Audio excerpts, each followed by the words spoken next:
नमस्कार, आप देख रहे हैं टीवी 9 भारतवर्ष का डिजिटल प्लेटफॉर्म और मैं हूं आपके साथ अनूप आकाश वर्मा। अमेरिका के राष्ट्रपति डोनाल्ड ट्रंप अपना कार्यकाल खत्म होते होते एक बार फिर सुर्खियों में हैं और वजह है अमेरिका के कैपिटॉल हिल में हुआ वो उपद्रव जिसमें ट्रंप समर्थकों ने अमेरिकी लोकतंत्र के इतिहास के मुंह पर कालिख मल दी है।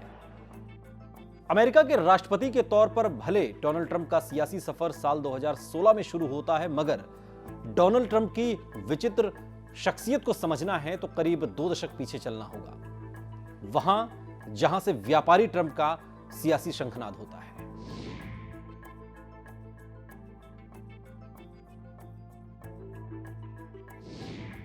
पिता के कारोबार से रियल एस्टेट में अपनी मजबूत जड़ें जमाने के बाद डोनाल्ड ट्रंप ने साल 1999 में अपनी दूसरी पत्नी मार्ला से तलाक लिया और फिर नई सदी की शुरुआत सियासत के साथ की।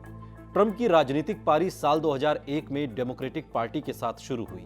करीब 7 साल डेमोक्रेटिक पार्टी में रहने के बाद ट्रंप ने रिपब्लिकन पार्टी का रुख किया और फिर लंबे संघर्ष के बाद 20 जनवरी साल 2017 को डोनाल्ड ट्रंप अमेरिका के 45वें राष्ट्रपति बने।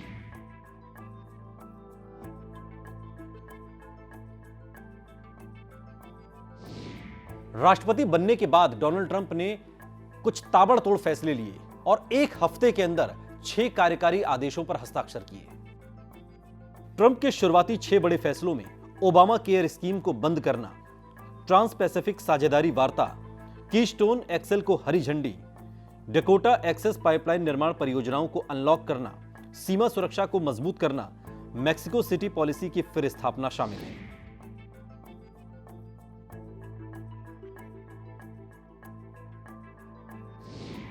डोनाल्ड ट्रंप की नीतियां, उनके बयान हमेशा सुर्खियां बटोरते रहे और ये सुर्खियां सिर्फ अमेरिकन मीडिया में नहीं बल्कि दुनिया के अलग अलग देशों की मीडिया में चर्चा का विषय बनी। डोनाल्ड ट्रंप अपने बयानों को लेकर ही नहीं, अपनी नीतियों को लेकर भी चर्चा में रहे। ट्रंप ने अमेरिका से अवैध प्रवासियों को बाहर रखने के लिए मैक्सिको और अमेरिका की सीमा पर एक और दीवार बनाने का वादा किया और कहा कि इसके लिए मैक्सिको को भुगतान करना होगा। इतना ही नहीं, ट्रंप ने मीडिया को बयान दिया कि वो अमेरिका को अवैध प्रवासियों से मुक्त करेंगे। साथ ही प्रवासियों के बच्चों को जन्मजात नागरिकता की भी ट्रंप ने आलोचना की।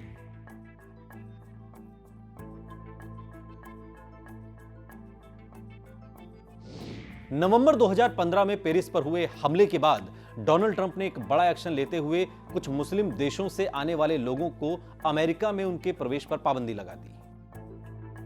हालांकि बाद में अमेरिका की सुप्रीम कोर्ट ने मुस्लिम देशों के नागरिकों के देश में प्रवेश करने पर प्रतिबंध लगाने वाले अमेरिकी राष्ट्रपति डोनाल्ड ट्रंप के ट्रैवल बैन को मंजूरी दे दी।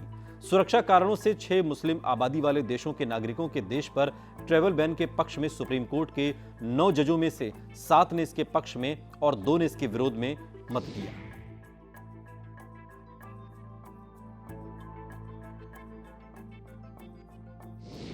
ट्रंप का यह फैसला बिना किसी चेतावनी के लिया गया था, सो इसके साइड इफेक्ट भी देखने को मिले। एयरपोर्ट पर भ्रम की स्थिति पैदा हो गई, अफरा तफरी का माहौल हो गया। हालात इतने बिगड़ गए कि ट्रंप प्रशासन को ग्रीन कार्ड वाले लोगों को अमेरिका में एंट्री देनी पड़ी। लेकिन तभी 2018 में डोनाल्ड ट्रंप ने एक और बड़ा फैसला लिया।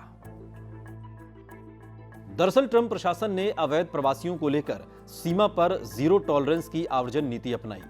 इस नई नीति के तहत अमेरिका में अवैध तौर पर घुसने वाले प्रवासियों पर कानूनी कार्रवाई होती है और उन्हें जेल तक भेजा जाता है। इस नीति का सबसे ज्यादा असर मैक्सिको से आने वाले प्रवासियों पर पड़ा।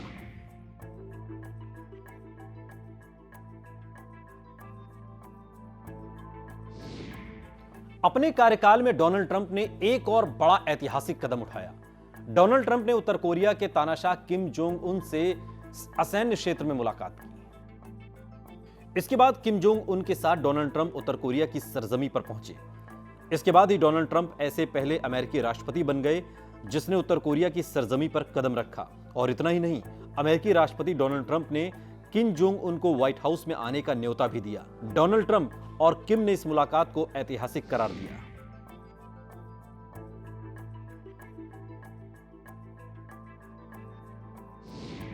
बाईस मई 2017 डोनाल्ड ट्रंप अमेरिका के पहले ऐसे राष्ट्रपति हुए जिन्होंने अपनी पहली विदेश यात्रा में यरूशलेम को चुना। अमेरिकी दौरे पर आई जर्मन चांसलर एंगेला मार्केल के साथ व्हाइट हाउस में एक संयुक्त संवाददाता सम्मेलन में ट्रंप ने कहा था कि मैं यरूशलेम जा सकता हूं। कई बार कई राष्ट्रपतियों ने इसका वादा किया था।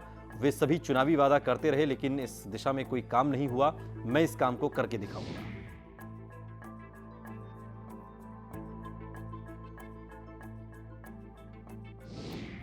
डोनाल्ड ट्रंप के कार्यकाल में भी अमेरिका और रूस के संबंध सामान्य नहीं रहे।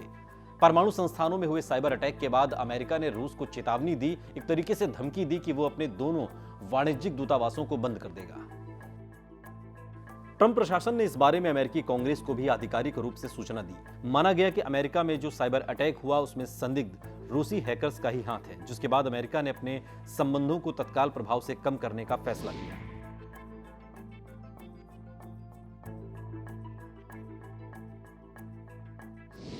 जिस कोरोना से पूरी दुनिया परेशान थी, उसे लेकर भी ट्रंप लगातार लापरवाह नजर आए। ट्रंप ने इसे महामारी मानने तक से इनकार कर दिया। इसके साथ ही ट्रंप ने लॉकडाउन लगाने में भी बहुत देरी कर दी।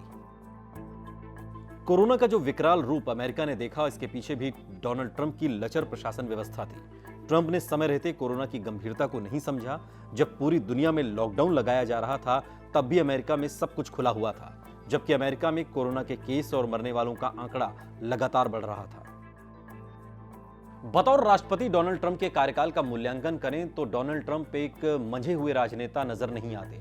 डोनाल्ड ट्रंप की नीतियां, उनकी पॉलिसी बिना सोची समझी और जल्दबाजी में लागू की गई मालूम होती हैं। डोनाल्ड ट्रंप पर वहां की मीडिया ने सबसे ज्यादा झूठ बोलने वाले नेता के तौर पर भी पेश किया है। डोनाल्ड ट्रंप के बारे में यह कहा जाता है कि वो सुबह जो बोलते हैं शाम तक उस पर नहीं टिकते। और अब डोनाल्ड ट्रंप जब उनका कार्यकाल खत्म हो रहा है तो एक बार फिर वो विवादों में है। वीडियो आपको कैसा लगा कमेंट बॉक्स में हमें जरूर बताइएगा। साथ ही देश और दुनिया की तमाम बड़ी खबरों के लिए देखते रहिए TV9 भारतवर्ष। परवाह देश की, सोमवार से शुक्रवार रात 10 बजे TV9 भारतवर्ष पर।